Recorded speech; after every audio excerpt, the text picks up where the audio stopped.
I'm fine, honestly. But let's talk. I got a job, actually. It's a long story. I don't know how to begin. I don't know how to say it, but all I have to say is I got a job, and it is something, should I say, and I think it's a step to my dreams, actually. Media communications. If you know me personally to a particular level, you would know that I am somebody that loves to explore. I like to spread my wings. I love to hold the air. I think that's the word. Like, hold the air is metaphorical, in case you don't know that. But yeah, I think I love that. And I want to believe that this job is going to give me that opportunity that I need, or that breathing space that I need. There was a point in my life where I was begging, suffering. I was in a position where I didn't know what to do. Not like I did not know what to do. I was, do you know that feeling of void? You're in a limbo. You're just floating, but that float is not like free. It's just there. You're not moving. You're not feeling anything. Even the air, you're not feeling the air around you. You're just there. Yeah, I was there. Maybe I'm still there. Maybe I just took a huge run, and I decided to sit upright, I guess. But I think I'm proud of myself. I'm really proud of myself because I did this one all by myself. I'm grateful to God because He keeps showing me a lot of things that I don't even know. I underestimate myself a lot.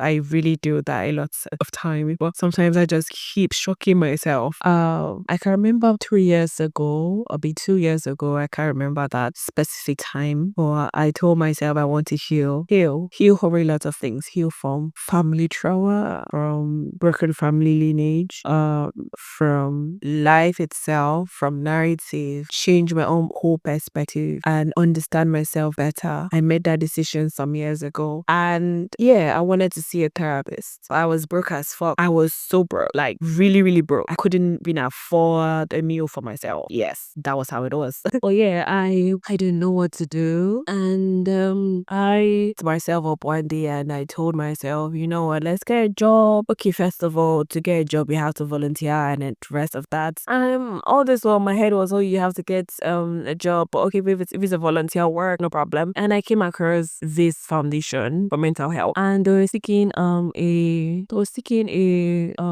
social media manager, a volunteer social media manager. And I was like, okay, you know what, let's build a resume around social media management. I mean, it couldn't be hard, right? So I did. I got the volunteer work, but there was one thing that she said during the interview, and she told me, I like the way you speak to me. Would you consider being a counselor? I was like, what? Counselorship? Like, damn. My mom studied that, guidance and counseling, but I know I used to read her note once in a while, but and I know I have this energy already, but come on, to like take it seriously, it can't be me, but yeah. But something in me just told me, do you really want to let this go?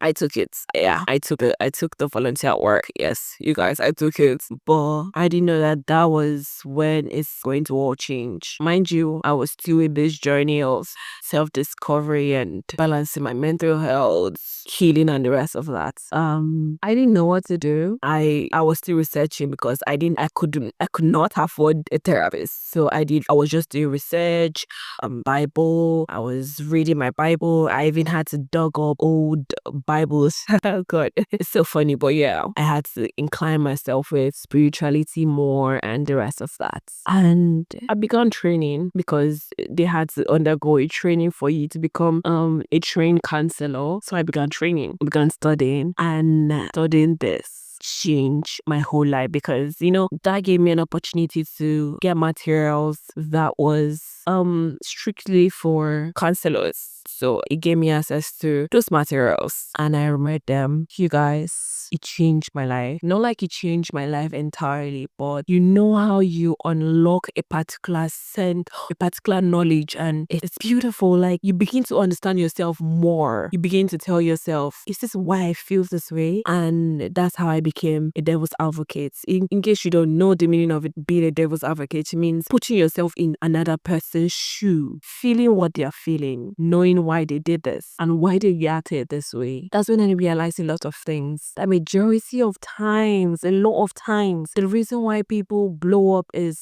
either a trigger or something. And if we really sit down and then hold ourselves together and talk and have conversations, we would understand ourselves more. We would be a diverse nation that we are so unbeatable. No wonder they say that sometimes it's better to be ignorant and sometimes it's better to just keep yourself hidden than just being exposed to a particular knowledge. And trust me, guys, they are telling the truth, because I can't get angry anymore. If someone triggers me, if someone gets me angry, and I will just do a breathing technique and just calm down and like, why did you do this? And then all of a sudden I began to add one or two together and it makes sense. That's how it has been. And that's when I realized that it's God. He knew I could not afford shit. And he told me, you can heal yourself regardless. It probably might not be placing your hand on yourself, or it could be opening up a particular or a vast set of knowledge in your brain, or opening yourself to a particular knowledge of understanding to know yourself in order for you to heal. You guys, you can do it by yourself. Maybe it's not everybody, it can be everybody, but